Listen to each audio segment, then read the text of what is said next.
किसान धरती में बीज बोता है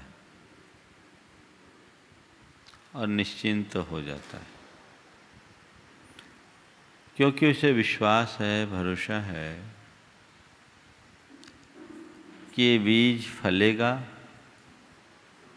अच्छी फसल आएगी। इसी विश्वास और भरोसे के साथ वो बीज बोता है और कालांतर में वो बीज फलता भी है। उसके पास का बीज जितना उन्नत होता है और खेत की उर्वरता जितनी अधिक होती है, फसल के प्रति उसका विश्वास भी उतना ही गहरा होता है। प्रकृति की संपूर्ण व्यवस्था विश्वास के साथ चलती है। जिन पर हमारा विश्वास या भरोसा होता है, उसके सहारे हम कठिन काम को भी आसानी से कर लेते हैं। लेकिन जिनके प्रति मन में संशय या संदेह होता है, उस तरफ हमारा कभी रुझान नहीं होता। उस व्यक्ति या उस कार्य के प्रति हमारे मन में कोई उत्साह नहीं रहता, मन संशयित बना रहता है। संत कहते हैं व्यवहारिक जीवन को आगे बढ़ाने के लिए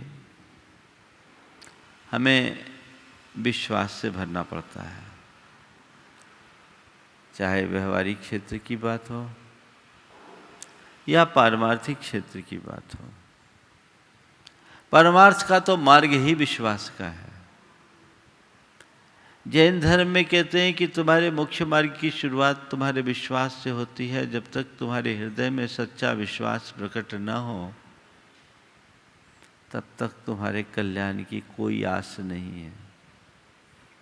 लोक व्यवहार भी हमारे विश्वास से ही सफलीभूत होता है। आज बात मैं उसी विश्वास की कर रहा हूं।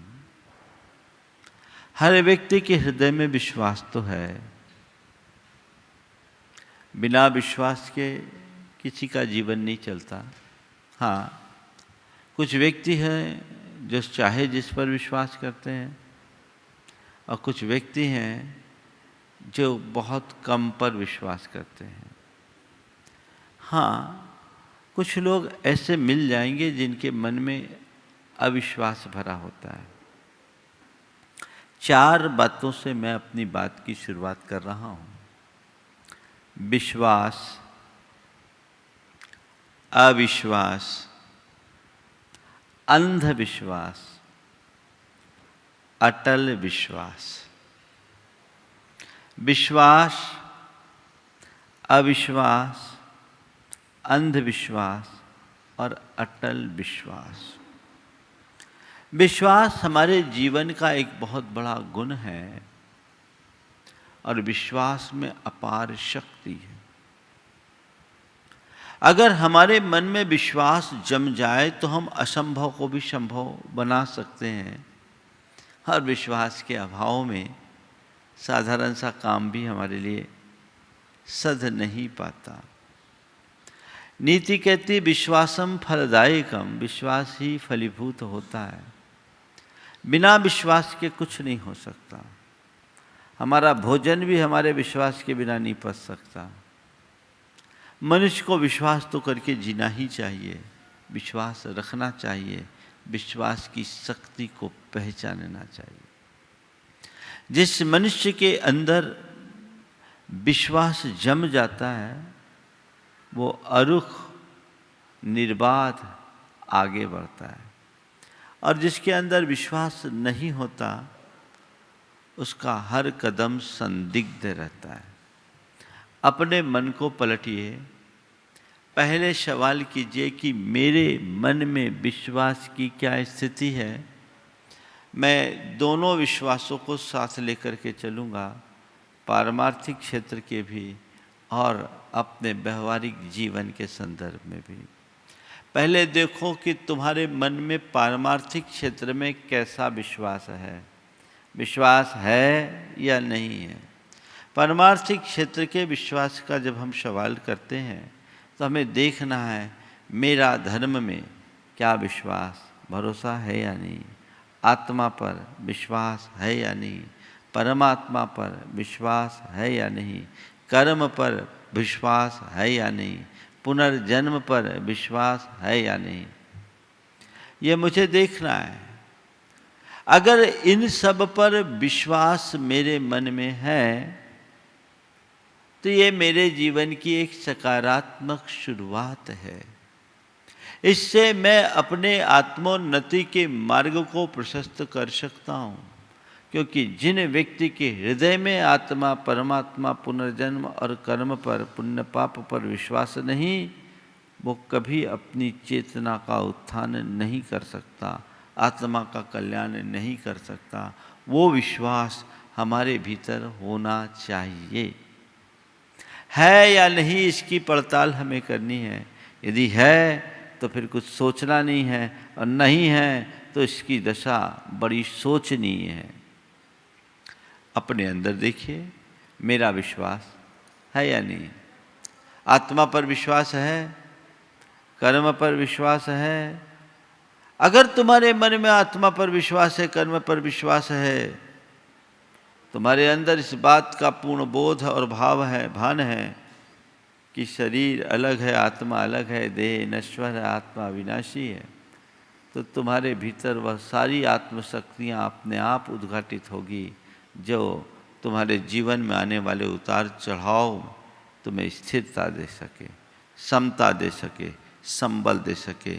फिर कुछ हो तो तुम अपने आत्मा के विश्वास के बल पर उससे पार उठोगे कि ये तो सब पर है। अभी इसकी विस्तृत चर्चा मैं बाद में करूँगा। दूसरी ओर हम व्यवहारिक जीवन में विश्वास की बात करें, तुम्हारा औरों पर विश्वास है कितना, और अपनों पर विश्वास है कितना। बहुत सारे लोग हैं जिनका औरों पर तो भरोसा होता पर खुद पर भरोसा नहीं होता, और बहुत से लोग हैं जो खुद पर भरोसा करते औरों पर भरोसा नहीं करते। ये दोनों चीजें ठीक नहीं हैं। व्यवहारिक जीवन में औरों पर भी भरोसा रखना है और खुद पर भी भरोसा रखना है। खुद पर भरोसा रखे बिना हम आगे बढ़ नहीं पाएंगे, और औरों पर भरोसा रखे बिना हम अपना कोई व्यवहार निभा नहीं पाएंगे। हमें एक दूसरे पर भरोसा रख कर के ही चलना पड़ता है, क्योंकि हमारा जीवन एक दूसरे के ऊपर डिपेंड है। आप अपने जीवन में देखिए, कई जगह कई तरह का भरोसा रखना पड़ता है। एक व्यक्ति ने कहा, महाराज हमारा तो किसी पर विश्वास नहीं होता। मैंने उससे पूछा, हजामत बनवाने नाई के पास जाते? बोले जाते हो। बोले वो जब गर्दन झुकाने बोलता है? बोले झुकाते हैं। बोले उसके हाथ में क्या होता है? बोले उस्तूरा। तो तुम जिसके हाथ में उस्तूरा है उसके सामने अपनी गर्दन क्यों झुका देते? उसने कहा मेरा किसी पर विश्वास नहीं। मैंने कहा तुम नाई के पास जाते हो, हजामत बनवाते हो, बनाते हो? बोले अच्छा, तो हजामत बनाने के लिए गर्दन झुकाते? बोले झुकाते हो। बोले कब झुकाते हो? नाई बोलता है तब। बोले नाई के हाथ में क्या होता? बोले उस्तूरा। तो जिस नाई के हाथ में उस्तूरा है तुम उसके आगे अपनी गर्दन क्यों झुका रहे हो? महाराज विश्वास है, वो कुछ गड़बड़ नहीं करेगा। हमने कहा अभी कह रहे थे मेरा किसी पर विश्वास नहीं, और अब कह रहे हो विश्वास है। ये मामला क्या है? जीवन व्यवहार में हमें अनेक पर विश्वास करना पड़ता है। आप घर से चल कर आए, गाड़ी ड्राइवर ड्राइव कर रहा है, आप ड्राइवर पर विश्वास रख करके चले तब यहाँ आए ना। अगर विश्वास न हो तो अरे भैया कहीं एक्सीडेंट ना कर दे, कहीं एक्सीडेंट ना कर दे, कहीं एक्सीडेंट ना कर दे, तो गड़बड़ होगा। जीवन व्यवहार विश्वास से चलता है, और ये विश्वास जब जग जाता है तो हमारे अंदर की अनेक प्रकार की रचनात्मक शक्तियाँ प्रकट होती है। विश्वास की शक्ति को पहचानने की आवश्यकता है। एक व्यक्ति किसी संत के पास पहुंचा, बहुत परेशान था, और उनसे निवेदन किया कि मैं बहुत परेशान रहता हूँ और मुझे अपने आप पर भरोसा नहीं रहता। नतीजा ये है कि मैं अभी तक सफल नहीं हो पाया, जैसा मैं चाहता हूँ कुछ कर ही नहीं पाता। आप कोई ऐसा रास्ता बताओ जिससे मैं अपने जीवन के शिखर पर चढ़ सकूं। संत ने उससे कहा, कोई बात नहीं, मैं तुम्हें एक ताबीज़ देता हूँ। इस ताबीज में एक मंत्र है। इस मंत्र का ये प्रभाव होगा कि तुम जो चाहोगे सो होगा। इसमें अद्भुत शक्ति है, जादुई शक्ति है, करिश्माई मंत्र है। ताबीज ले लिया, लेकिन उसने कहा कि इस ताबीज की सिद्धि तुम्हें एक रात शमशान में रह करके करनी पड़ेगी। एक रात जब तुम शमशान में रहोगे तब ये ताबीज चार्ज हो जाएगा, इसकी सिद्धि हो जाएगी और फिर तुम इसका जो परिणाम देखोगे वो आश्चर्यजनक होगा। उसने कहा, मेरे जैसा डरपोक आदमी पूरी रात शमशान में कैसे निकालेगा, ये मुझसे नहीं होगा। अरे भैया, तुमसे मैं कह रहा हूं, इस ताबीज पर भरोसा करो, विश्वास करो, कुछ नहीं होगा। तुम जाओ, निश्चित सफल होगे। उसका संत पर विश्वास था तो वचनों पर भी विश्वास हो गया। वो शमशान में गया, पास में ताबीज, कोई डर भय नहीं लगा। अब उसके मन में ये विश्वास जम गया कि मेरे पास चमत्कारिक ताबीज है, मेरे पास चमत्कारिक ताबीज है और मैं इस ताबीज के बल पर जो चाहूं सो कर सकता हूं। नतीजा ये निकला कि उसके अंदर बड़ी सकारात्मकता विकसित हो गई, उसका विश्वास एकदम प्रबल हो गया और वह प्रगति के शिखर पर पहुंच गया, एक सफलतम व्यक्ति के रूप में स्थापित हो गया। उसे जो चाहिए था वो सब उसने पा लिया। एक लंबे अंतराल के बाद उसी संत का फिर से उसके यहाँ आगमन हुआ और जैसे ही संत के आगमन की बात सुनी, वो चरणों में जाकर बिछ गया। बोले, आपकी कृपा से तो मेरा जीवन निहाल हो गया। आपने क्या ताबीज दिया, चमत्कार हो गया, मैंने जो चाहा सब मिला, गजब। संत ने कहा, वो ताबीज निकालो। ताबीज निकाला। बोले, इस ताबीज को खोलो। खोल के देखा तो केवल ताबीज था, उसमें कोई मंत्र वंत्र था ही नहीं। पोली ताबीज, कोई मंत्र वंत्र नहीं। वो एकदम स्तब्ध रह गया, ये क्या देख रहा हूं। बोले, गुरुदेव इसमें मंत्र कहाँ गया।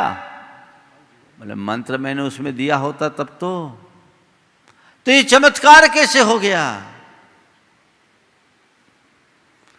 तो संत ने कहा, ये चमत्कार किसी मंत्र का नहीं, ये चमत्कार तुम्हारे विश्वास का है। इस ताबीज के निमित्त से तुम्हें विश्वास हो गया कि मैं अब मुझे कुछ गड़बड़ नहीं होगा, मैं चाहूं वो कर सकता हूं। इस विश्वास ने तुम्हारी आत्मशक्ति को उद्घाटित कर दिया, तुम्हारा आत्मविश्वास बढ़ गया और तुम सफल हो गए। जीवन में आगे बढ़ना है तो किसी मंत्र तंत्र के चक्कर में मत पड़ो, अपनी क्षमताओं पर विश्वास करो। बंधुओं, विश्वास की शक्ति अचिंत्य है। आपने देखा तो मैं आपसे कहता हूँ, विश्वास की शक्ति को जानिए और अपनी शक्ति का विश्वास कीजिए। विश्वास की शक्ति अचिंत्य है, पर उसके साथ साथ अपनी शक्ति का विश्वास होना चाहिए, अपने आप पर भरोसा होना चाहिए, सेल्फ कॉन्फिडेंस होना चाहिए, आत्मविश्वास होना चाहिए, अपनी क्षमताओं का एहसास होना चाहिए कि ये मैं कर सकता हूँ। यदि व्यक्ति के अंदर ऐसा विश्वास जग जाए तो वो जीवन में कभी विफल ना हो। तो ऐसा विश्वास अपने अंदर जगे तो शक्तियां अपने आप उद्घाटित होती है। निमित्त मिल सकता है, गुरुजन प्रेरणा देते हैं। उनने क्या दिया? केवल एक ताबीज के नाम का निमित्त दिया, लेकिन क्षमता तो अपने अंदर थी। अपने आप पर विश्वास रखो, अपनी शक्ति का विश्वास रखो और विश्वास पर विश्वास रखो। जीवन आगे बढ़ेगा तो पहली बात विश्वास की है, दूसरी बात अविश्वास की है, फिर आज के हाइकू की बात। ये भूमिका मैं इसलिए बना रहा हूँ क्योंकि ये हमारे जीवन का एक बड़ा व्यवहारिक पहलू है। अविश्वास, कुछ लोगों का मन बड़ा विचित्र होता, उसको किसी पर भरोसा नहीं, हकीकत में खुद पर भी भरोसा नहीं। वो हर किसी को शंका की दृष्टि से देखता है। अगर किसी के प्रति तुम ज्यादा शक और शंका करोगे तो सब कुछ हाथ से खोओगे। व्यवहारिक क्षेत्र में चाहे जिस पर शक मत करो, कहीं न कहीं तुम्हें विश्वास करना पड़ेगा। और परमार्थिक क्षेत्र में जिसका विश्वास है वो तो अपनी आत्मा की प्रगति कर ही नहीं सकता, वहाँ तो विश्वास जरूरी है। व्यवहारिक प्रगति में भी आपको विश्वास जरूरी है। चाहे दुकानदारी चलाना हो, व्यापार करना हो या अन्य कुछ, थोड़ा बहुत विश्वास तो लेकर के चलना ही पड़ता है, घर परिवार से लेकर बाजार तक। और जो विश्वास नहीं करते वो चीज़ों को कैसे गंवाते। एक सेठ था, वो बड़ा शंकालु था, किसी पर जल्दी से उसे भरोसा नहीं होता था। नतीजा ये निकला कि उसके यहाँ कोई टिकता नहीं था। संयोगतः एक ईमानदार नौकर उसके घर आया। अब सेठ बहुत सोच विचार करके उसको काम में लगाया था, लेकिन मन में एक विकल्प था, कहीं ये आदमी चोर ना हो, कहीं मुझे दगा न दे दे। तो एक दिन उसने एक 10 का सिक्का गिराया, देखा, नौकर के हाथ लगा। नौकर ने उसे सेठ को सलामत दे दिया। मन में थोड़ी ठाड़स बंधी कि ये ठीक है, लेकिन सोचा अभी और परख होनी चाहिए। एक दिन 100 का नोट गिराया। 100 के नोट को गिराते हुए नौकर ने देख लिया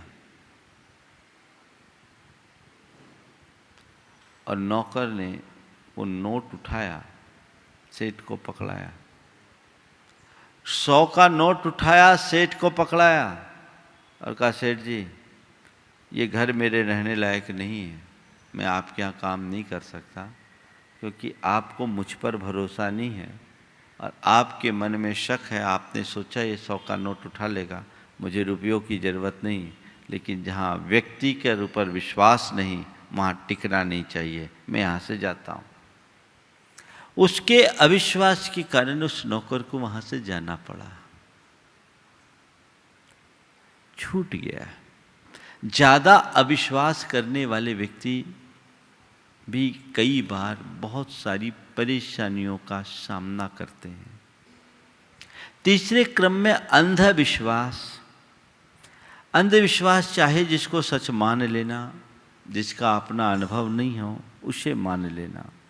धार्मिक क्षेत्र में अंधविश्वास उन रूढ़िवादिताओं को अपने साथ आत्मसात कर लेना जो सत्य से परे है और जिससे आत्मा का कल्याण संभव नहीं है, जिसका आत्म कल्याण से कोई संबंध नहीं, उसे धर्म भाव से स्वीकार कर लेना, ये धार्मिक अंधविश्वास है। और लौकिक क्षेत्र में अगर हम कहें तो चाहे जिस पर विश्वास और भरोसा कर लेना और आंख मूंद लेना, व्यक्ति की परख किए बगैर व्यक्ति पर विश्वास करना, ये अंधा विश्वास है। धर्म क्षेत्र में अंधविश्वास और व्यवहारिक क्षेत्र में अंधा विश्वास दोनों मनुष्य को परेशानियों में डालता है, विपत्तियों में उलझना पड़ता है। संत कहते ऐसा अंधविश्वास मत रखो और अंधा विश्वास मत रखो। व्यक्ति को पहले परखो और परखने की कसौटी है कि उस व्यक्ति की अच्छाई और बुराइयों का दोनों का आकलन करो। देखो उस व्यक्ति में अच्छाइयों का पहलू अधिक है या बुराइयों का। अगर अच्छाइयां हैं तो वो व्यक्ति विश्वास करने लायक है। आप किस पर विश्वास करें? जिस भी व्यक्ति के पास आप, जो भी व्यक्ति आपके संपर्क में है, विश्वास करने के लिए एक कसौटी है। देखो उस व्यक्ति में अतीत में किसी का विश्वास तो नहीं तोड़ा, उसका व्यवहार कैसा है। अगर अतीत में किसी का विश्वास उसने तोड़ा है, उसका अतीत ऐसा है, तो कल तुम्हारा विश्वास भी खंडित कर सकता है। ऐसे व्यक्ति के प्रति तुम विश्वास कर लो और थोड़े में विश्वास कर लो तो मामला गड़बड़ होगा। तो विश्वास हो, अविश्वास नहीं, अंधविश्वास नहीं, अंधा विश्वास नहीं। व्यक्ति की परख हो जाने के बाद अटल विश्वास हो।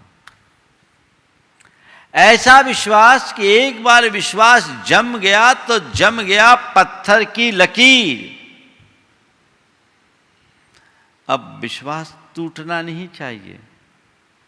जीवन में न तो विश्वास टूटना चाहिए और न ही विश्वास तोड़ना चाहिए। टूटना दुर्बलता है और तोड़ना अपराध। दोनों से बचो।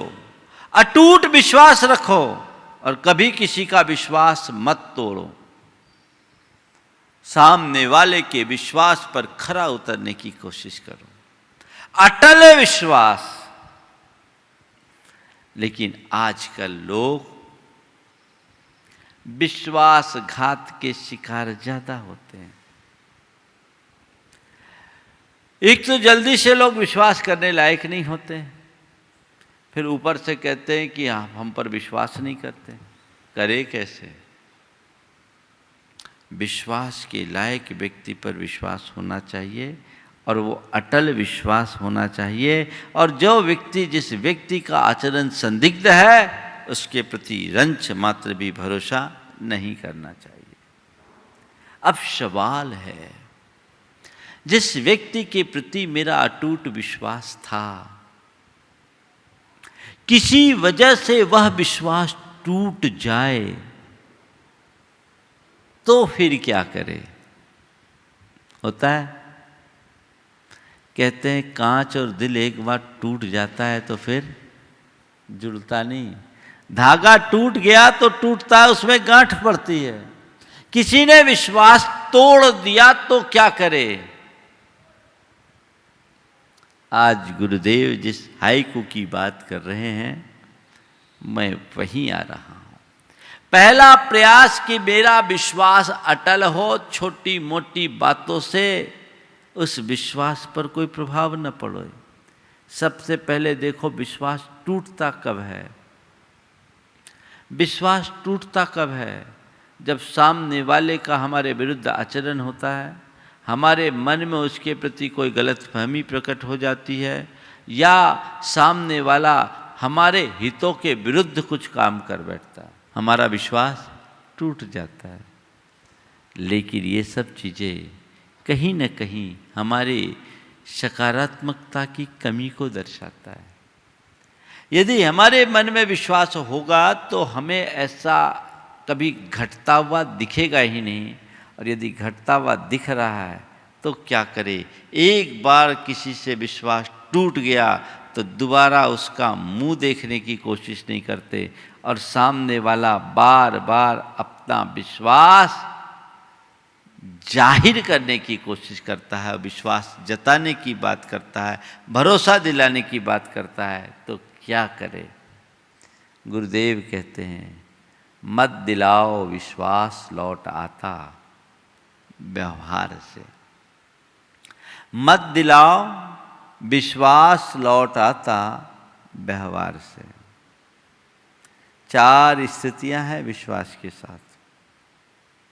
विश्वास करना, विश्वास दिलाना, विश्वास तोड़ना और विश्वासघात करना। विश्वास करना, हमने विश्वास किया और यदि किसी के मन में विश्वास नहीं है तो उसको हम विश्वास दिलाने की कोशिश करते हैं। गुरुदेव कहते हैं विश्वास दिलाने की बात ही नहीं है, विश्वास तो अपने आप जगता है। कैसे? हमारे व्यवहार से। अगर हमारा व्यवहार होगा तो हमें देख करके सामने वाला अपने आप विश्वास करने लगेगा, और व्यवहार ठीक नहीं होगा तो विश्वास कैसे करेगा? नौकर ने मालिक से कहा कि माल हुजूर 20 बरस हो गए आपके पास काम करते करते, आपको आज तक मुझ पर विश्वास नहीं हुआ। 20 बरस से आपके पास काम कर रहा हूँ, आज तक आपको मुझ पर विश्वास क्यों नहीं हुआ? मालिक ने कहा, अरे तुझ पर विश्वास नहीं होता तो तिजोरी की चाबियाँ तुझे कैसे सौंपता? अरे यदि तुझ पर मुझे विश्वास नहीं होता तो तिजोरी की चाबियाँ तुझे कैसे सौंपता? नौकर ने कहा, मालिक उसमें तो एक भी नहीं लगती। वो पहले ही लगा के चेक कर चुका। तो ऐसे व्यक्ति पर विश्वास कौन करेगा? जिसका आचरण ही संदिग्ध है उस पर विश्वास करेगा किससे? वो आप कितना भी विश्वास दिलाने की कोशिश करो, वो विश्वास लौटा पाएगा। तुम्हारी करनी उल्टी होगी तो कोई तुम पर भरोसा नहीं करेगा, और करनी सही होगी तो एक बार की खोया हुआ विश्वास भी वापस लौट सकता है। हमें एक बात देखना चाहिए, व्यक्ति को पहचान करके ही उस पर भरोसा करना चाहिए। और यदि किसी पर मेरा अटूट भरोसा है और किसी वजह से उसने ऐसा कुछ कृत्य किया है जिससे हमारा विश्वास टूटता है, तो ऐसे मौके पर हमें बहुत समझदारी और गंभीरता से काम करना चाहिए। ऐसे व्यक्ति के प्रति एकदम उपेक्षा भाव भी नहीं करना चाहिए और एकदम से उसे गले भी नहीं लगाना चाहिए। ऐसे व्यक्ति को हमें वाच करना चाहिए, उसकी प्रवृत्तियों को देखना चाहिए और ये देखना चाहिए कि ये जो कुछ भी हुआ है इसके पीछे का बैकग्राउंड क्या है। कोई गलतफहमी है, कोई मजबूरी है, कोई व्यवस्था है, किसी परिस्थिति बस ऐसा हुआ है, या उसने बुरी नीयत से ऐसा किया है। अगर कोई परिस्थिति से विवश होकर के ऐसा किया है तो वो आदमी फिर भी भरोसे करने योग्य है, क्योंकि उसका कृत्य भले खराब हो, भाव अच्छे हैं। लेकिन कोई व्यक्ति गलत नियत से काम किया है, स्वार्थ से प्रेरित होकर के किया है, तो भरोसे के काबिल कभी नहीं है। देखिए, विश्वास को लेकर के हमें कई बार गलतफहमी भी हो जाती है और विश्वास टूट जाता है। 2 भाई कैसे विश्वास टूटता है, और विश्वास टूट जाने से व्यक्ति अपने हितैषी को भी कैसे अपना शत्रु मान बैठता है। 2 भाई थे, दोनों का अलग अलग कारोबार था। एक ने आकर के भाई से, छोटे भाई से कहा, भैया तुम्हारे बड़े भैया तो आज मार्केट में तुम्हारी बहुत गलत खबर फैला रहे थे, क्या बात थी? बोले, वहाँ बहुत सारे लोग बैठे थे और ये कह दिया है कि भाई तो डिफॉल्टर होने वाला है, भाई तो डिफॉल्टर होने वाला, पार्टी डूबने वाली है। ये सुना तो तमतमा गया। बोले, अच्छा, मेरा भाई मुझे डिफॉल्टर बता रहा है, मेरी रेपुटेशन खराब कर रहा है, आज जबकि ऐसी कोई स्थिति नहीं है, और मेरा भाई यदि मुझे डिफॉल्टर बताएगा तो मार्केट में मेरी कोई स्थिति नहीं बनेगी, मेरा तो सारा कारोबार ही ठप हो जाएगा। तमतमा गया। उसने एक व्यक्ति से पूछा, भैया ये क्या सही है? दूसरा बोला, हाँ मैं भी वहीं बैठा था, ये बात सही है। अब उसने भरोसा कर लिया कि मेरे भाई ने मेरे विरुद्ध दुष्प्रचार किया, तमा कर सीधे अपने भाई के पास पहुंचा और कहा, ये क्या मचा रखा है तुमने? मेरे बारे में इस तरह की बातें करने की जरूरत क्यों की? क्या जरूरत थी ऐसा बोलने की? आपने बोला है? बोले हाँ बोला है। क्यों बोला? ठंडे हो जाओ, शांत हो जाओ, इतनी ज्यादा तेवर दिखाने की जरूरत नहीं है। नहीं नहीं, आप ऐसी कोई बात करते, एकदम तमका हुआ था। मैं बोल रहा हूं ना, मैंने बोला है। आप पूछ रहे क्यों बोला? थोड़ा ठंडे होके पूछो, मैं बता देता हूं क्यों बोला। बोले क्या हुआ? बोले बात ऐसी थी कि मैंने आज तक तुम्हारा कभी बुरा सोचा क्या? बोले नहीं, मैंने हर वक्त तुम्हारा साथ दिया। बोला दिया। हर विपत्ति में तुम्हारे साथ खड़ा रहा। बोला खड़ा रहा। फिर तुमने आज ऐसे कैसे सोच लिया कि मैं तुम्हारे विरुद्ध कुछ ऐसा बोलूं जिससे तुम्हारा हित हो? नहीं हुआ क्या? ये बात आपने बोली कि नहीं बोली? आपने बोला ना ऐसा? बोले हाँ बोला, मैं बोलता ना, पर क्यों बोला ये तो सुन। बोले क्या हुआ? बोले मेरे पास इनकम टैक्स विभाग के कुछ अधिकारी बैठे थे और बातचीत में चल रही थी कि तेरे यहाँ वो लोग आने वाले सर्वे करने को। तो मैंने जानबूझ करके कह दिया, उसका तो दिवाला पिटने वाला, मैं तेरे हित के लिए कर रहा था कि अहित के लिए कर रहा? अरे ऐसी बात है। भैया माफ करना, मुझे तो पता ही नहीं था, मैं फालतू खामोखा आपके अगेंस्ट ऐसा सोचने लगा। उसने कहा भैया कभी भी किसी विश्वासी के विश्वास को एक छोटे से झटके से मत तोड़ा करो। अगर है कोई बात हो तो उसे कंफर्म करो। ये तो अच्छा हुआ कि तू यहाँ आ गया और अपनी भड़ास निकाल लिया, मैंने तुझे सत्य से वाकिफ कर दिया। नहीं तो तू अंदर ही अंदर इन बातों को पालता रहता, घुड़कतान बनाता और मेरा प्रबल शत्रु बन जाता। हमेशा हमेशा की मित्रता खत्म हो जाती, विश्वास का स्थान शंका ले लेती। नहीं, जीवन में कभी गलतफहमी मत आने दो। कई बार व्यक्ति के द्वारा ऐसा आचरण होता है जो गलत दिखता है और वो गलत आचरण भी सामने वाला किसी परिस्थिति से विवश होकर करता है, वो भी क्षम्य है। हालांकि ऐसा होना नहीं चाहिए, पर कई बार व्यक्ति कर देता है तो उसको देखना चाहिए कि व्यक्ति का बैकग्राउंड क्या है। दो मित्र, एक काफ़ी संपन्न था और दूसरे की स्थिति बहुत अच्छी नहीं थी, पर मित्रता प्रगाढ़ थी। अब उसकी बेटी की शादी का प्रसंग आया, पर इधर बेटी की शादी का प्रसंग है, उधर उसकी पत्नी बीमार हो गई, रुपयों की सख्त आवश्यकता हुई। अब वो अपना मुंह खोलने की स्थिति में नहीं कि मैं अपने मित्र से इस समय कुछ मदद लूं। उसने मित्र के कुछ ही काम में बीच में पैसा ले लिया और अपना काम कर लिया। कुछ दिन बाद जब मित्र को मालूम पड़ा कि इसने हमारे रकम से हेरा फेरी की है, बहुत क्षुब्ध हुआ। लेकिन उसे लगा कि ये बेटी की शादी और पत्नी की बीमारी के पीछे खर्च किया। जब उसे मालूम पड़ा कि ये काम इसके मित्र ने किया है जिस पर वो बड़ा विश्वास करता था, एक बार वो मानने को तैयार नहीं हुआ। लेकिन जो था वो सत्य था, अब सत्य को तो कोई झुटला नहीं सकता। उसने उस मित्र को बुलाया और कहा,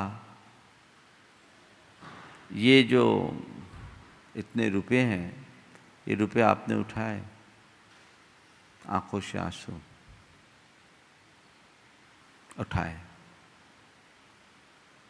मुझे उसकी घोर ग्लानि है, अपराध बोध है और क्षमा भी चाहता हूँ और आपसे मुंह दिखाने का हिम्मत भी नहीं जुटा पा रहा हूँ। क्यों किया? मुझे नहीं करना था, मेरी मजबूरी थी।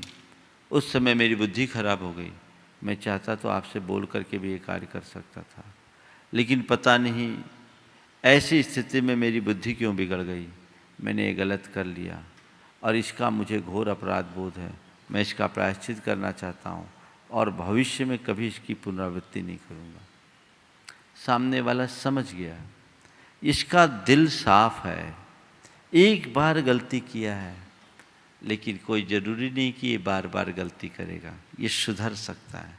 उसने कहा ठीक, ये हुआ सो हुआ, तुम्हें ये बात कहनी थी, आज तुम मेरे बचपन के मित्र हो और तुम हमारे कारोबार को आगे बढ़ाने में तुम्हारी बड़ी भूमिका भी रही है, तुम्हें ऐसा नहीं करना था, लेकिन आइंदा आप ध्यान रखना। और उसने उसको ऑब्जर्व करते हुए रखा और उसके भीतर जो आत्मग्लानि थी उससे वो अंदर ही अंदर उत्प्रेरित हुआ और भविष्य में अपना जीवन सुधार लिया, खोया हुआ विश्वास वापस लौट गया। अगर किसी का विश्वास तुमने तोड़ा है तब उसे विश्वास जताने की जगह अपने व्यवहार से विश्वास जगाने का प्रयास करो। मत दिलाओ, विश्वास लौट आता व्यवहार से। अपने खोए हुए विश्वास को लौटाने के लिए 4 बातें जीवन में होनी चाहिए। अपने खोए हुए विश्वास को लौटाने के लिए 4 बातें अपने जीवन में होनी चाहिए। सबसे पहला, अपराध बोध और आत्मग्लानि। जो मैंने किया है इसका अपराध बोध होना चाहिए कि नहीं, मैंने गलत किया है, और सामने वाले के समक्ष जाकर अपनी गलती को प्रकट करो, स्वीकार करो, और उस समय कोई क्लेरिफिकेशन मत दो, अपनी ओर से सफाई मत दो कि मैं इस वजह से ऐसा कर लिया, इस वजह से वैसा कर लिया। मैंने गलती की है, ये मुझसे गलती हुई, मैं इसका अपराधी हूं, मेरे हृदय में इसकी घोर आत्मग्लानि है, ये प्रकट होना चाहिए सामने वाले के प्रति। अगर आपके मन में ऐसा अपराध बोध प्रकट होने लगेगा तो सामने वाले का विश्वास धीरे धीरे जमना शुरू हो सकता है। तो पहली बात अपराध बोध। दूसरी बात, आप ये समझ करके चले कि सामने वाला कोई भावनात्मक प्रतिक्रियाएं दे सकता है, वो प्रतिक्रिया तीखी भी हो सकती है। आप उसके पास गए हैं, वो आप पर झल्ला भी सकता है, चीखा चिल्ली भी कर सकता है, डांट डपट भी कर सकता है, रोना गाना भी हो सकता है।